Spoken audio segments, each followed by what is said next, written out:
Định nói thấy luôn à mấy cây á, cái bộ cây. Em sẽ mở cái này cho shop xem nhé. Cái này là phải mở, nó yêu cầu là quay video trước khi mở nhé, cho nên là mình phải quay video mở nhá. Đây là đặt trên Tiki nhá. Con này là giá của nó là 10 triệu. Chúng ta cùng mở xem nó như nào nhé.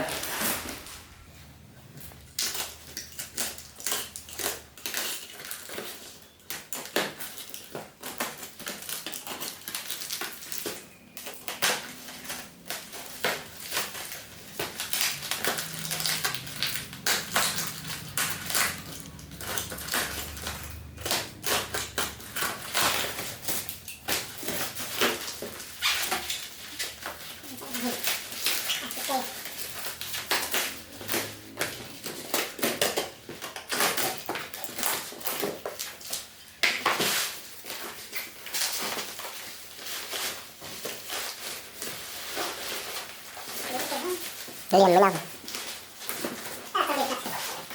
sẽ hết đi, sẽ lúc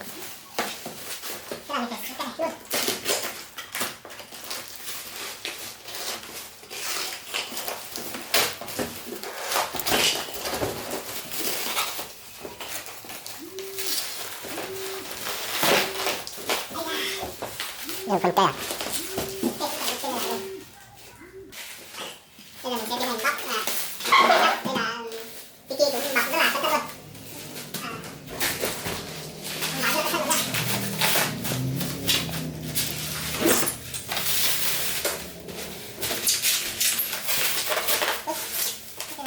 Mình cứ bắt cái này nhá, sợ tí nó lại không lên hoặc là có cái lối gì mình cần để lại nhé. Từ từ. Đấy. Quá.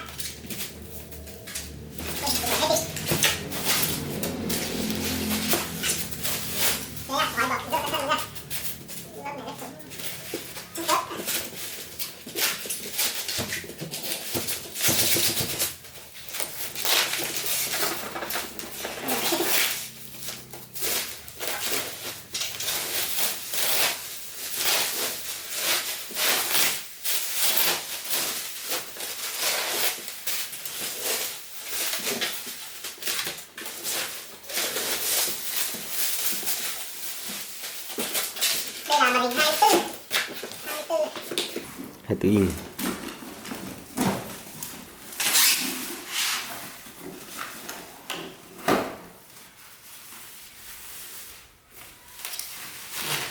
Chân màn hình nhá. Chân này.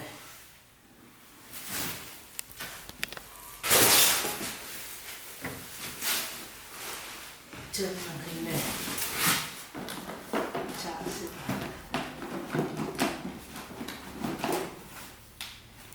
Bằng phím.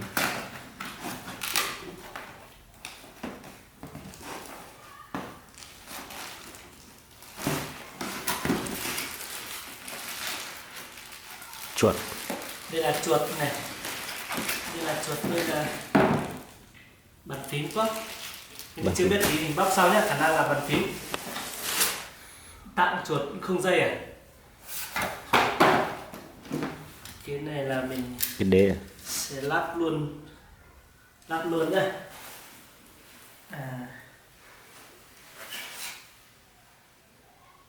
Lắp đây này, mọi người cùng xem rồi lắp luôn nhé. Cái này nó có cái ốc ở đây, nó vặn như này nhé. Ok. Đấy, dựng đây luôn. Đây có một cáp nguồn này, một cáp màn hình đầu hai cáp nhé, hai cáp màn hình.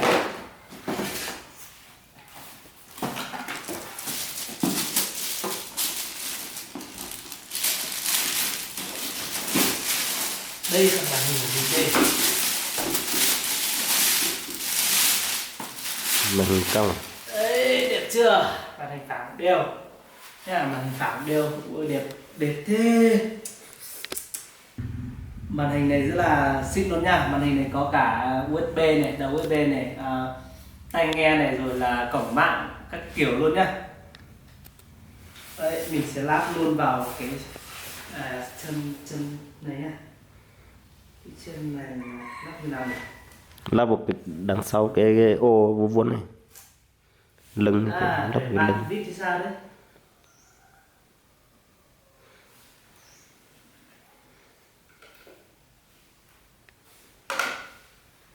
Đấy, ok, Không. không phải vặn đâu. Đấy, ngon lành chưa? Một khăn lắp. Đây nhá, màn hình đây này. Màn hình chúng ta đây. Đấy. Để Xịn đây. sò quá. Sau đó mình sẽ bóc. Đoán đây là sẽ là bàn phím, nhưng mà đi xem nào. Tặng con chuột không dây nhá.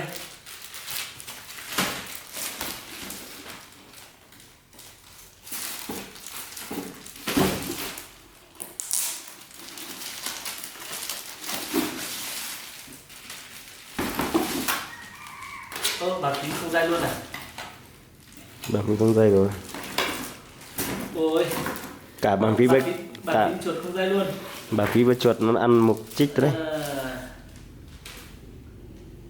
Thế là mình chơi trong nhà thì khả năng thì chắc là mai kia sẽ phải mua một cái bộ Bàn phím dây. Đây nha, bàn phím chuột không dây đây luôn. Bóc hết nhá. Thử luôn nhá. Tí lát chạy luôn thử nhá. Anh em thử nhá.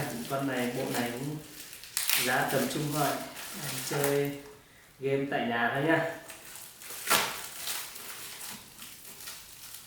Pin là pin 3 pin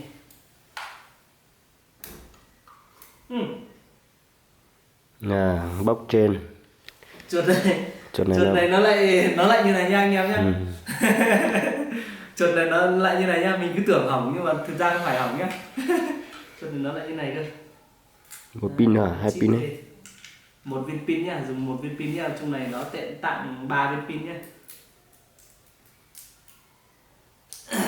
Nó giờ tuần nào này là chia tập bao thế giờ, giá đến chia giờ, biển ra vào trên cái chia nữa này.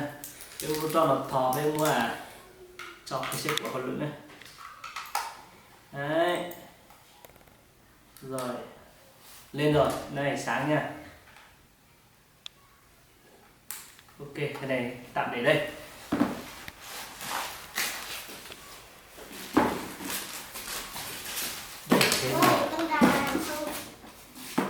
Xong rồi.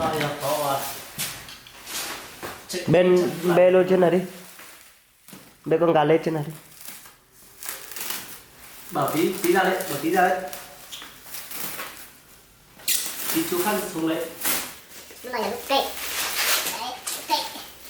Chúng ta sẽ đi xem cái bụi cây nhá. Bụi này là quan trọng nhất là cái này nhá. Quyết định công việc như nào thế này này.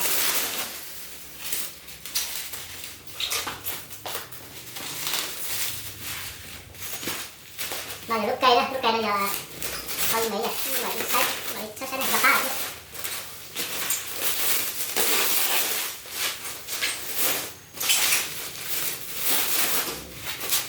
Còn nói chỉ đặt hàng online thôi thì shop này khỏi thay video cũng dễ khỏi tí nữa là thì có thay chết. Lấy có thay thì có thay. Cái này sẽ dùng chắn này ạ, cái này thay thằng nó thiết này ạ. Khi mà cái sai này.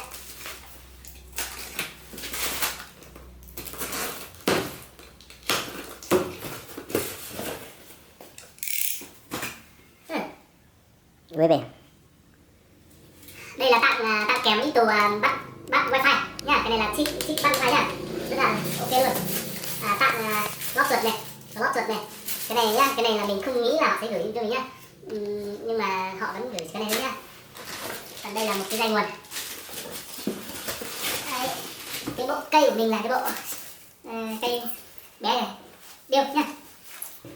Hay là có cả cái bộ thu wifi nhá, mình là không để ý. Khẩu lăn nữa là này, khẩu lăn sẽ đặt trong khẩu luôn này.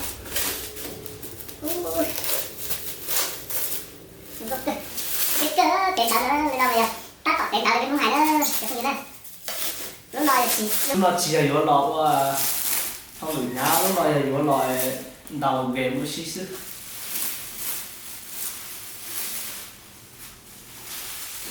đây lúc này là lúc cay rồi mình chỉ sẽ không sao thực gì nào cũng trong muốn ruột ở bên sai này trong muốn ruột cái xếp của họ lửa này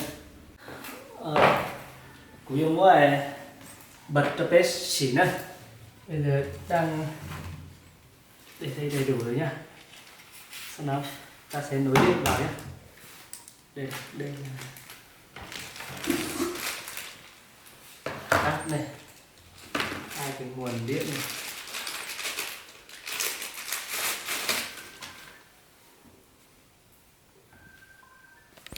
lù đó đây là nguồn cắm nguồn đã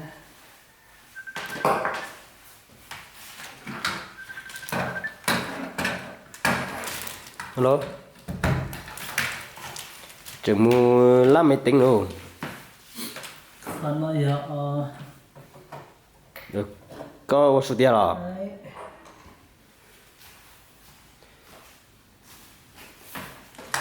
bây giờ này chọn à đâu bé ra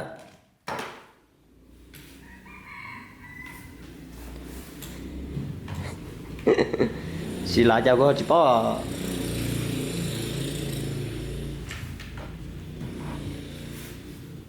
nhìn ta đâu bây giờ yên tâm này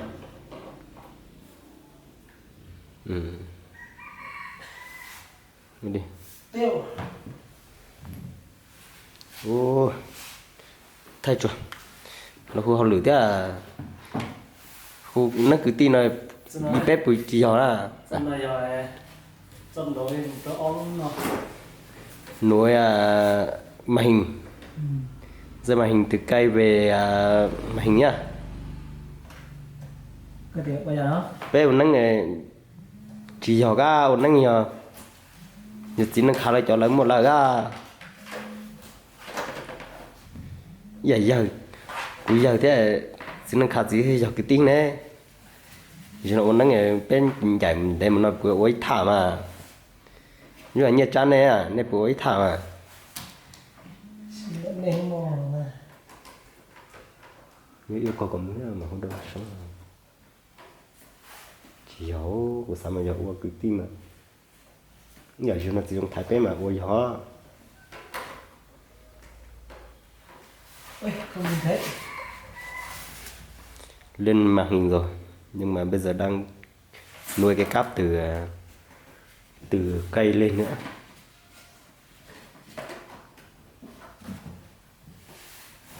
ok lắp xong đấy lúc mình chiếu cái màn hình lên sang bên này đây là cái này xoay được nhá đấy xoay được 360 độ luôn rồi lên rồi ok Windows 10 và mình thử luôn chuột này nhá wow không phun màn hình không phun nào Không chưa biết là cái Win này họ cài xong mà họ chưa đầy đủ cho mình nhá cài xong rồi chưa phun luôn cái chuột này á, chuột này là bóc ra như này cơ đấy chip này lạ thật nó cái sáng đã tôi bây giờ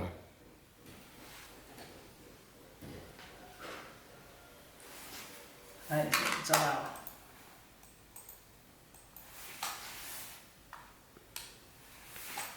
nhận ok luôn tao à chuột này có phải bật không có chứ có hai cái viên pin kia tôi nghi là chuột đúng rồi hai viên pin kia là vào bàn phím lắp vào bàn đúng rồi từ phải lắp hai viên pin kia vào đây đã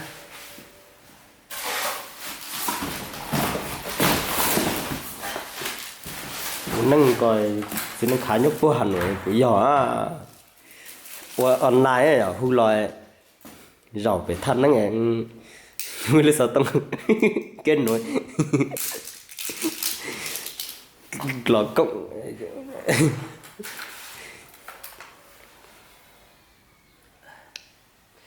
Cho nên bằng phí con dòng xí tiền đâu ra chứ như chỉ cho mà phí dây lên Đấy. rồi ăn rồi ok luôn. Ok, ngon lành nhưng mà thiếu mỗi deliver nhá. Chưa cả được bơ Deliver chưa đủ. Không thể. mày vẫn chưa full màn hình. Xem lại. Tí cài lại. xem nào. Nó chưa cho hết thôi. Sẽ full ở đây, chưa chọn hết. Full rồi Đấy, do cái màn hình Đẹp. của họ. Màn hình của rất họ là không đẹp to. luôn nha. Đẹp chưa? Ok. Đấy. Còn Thích một luôn. cái nữa là rất là hay. Trong cái shop này họ tặng mình không để ý cái này nhá. Cái bác wifi à? Mình bắt wifi mình không để ý, lúc mình đặt mình không để ý cái này mà họ vẫn cho mình. Đấy. Lúc nào đây ạ? Lúc này để wifi đó. Đây giờ là chính luôn á. Đốt đầu bắt wifi với sai trên. Xem là có phải lấy deliver không. Đấy, Không cần bắt luôn. được wifi luôn nhá, bắt được wifi luôn. Việt Nam Post đây, Việt Nam Post này. Yes. Giờ tôi trích wifi có gọn gàng đâu có tôi thấy à? Được rồi, ok luôn, vào mạng luôn. vào Google rồi. Lúc nói lên nó thì lũ ổ nó soi cho lũ ổ nó giờ lúc mẹ sẽ nó Oppo Pro Cho sẽ là lúc nào giờ ổ SSD Oppo Pro Cho đó. Lần này là RAM 8 Core i7 nhá. Chip con i7 4770 RAM 8 tuyệt vời. Tặng chơi liên minh rồi là chơi mấy cái thứ đấy thì ngon. Ok chưa? Tua. Liên đó là cái Yuri đó sẽ để làm một đua chỉ biết bản in tàu đấy bản in thay rồi đấy sao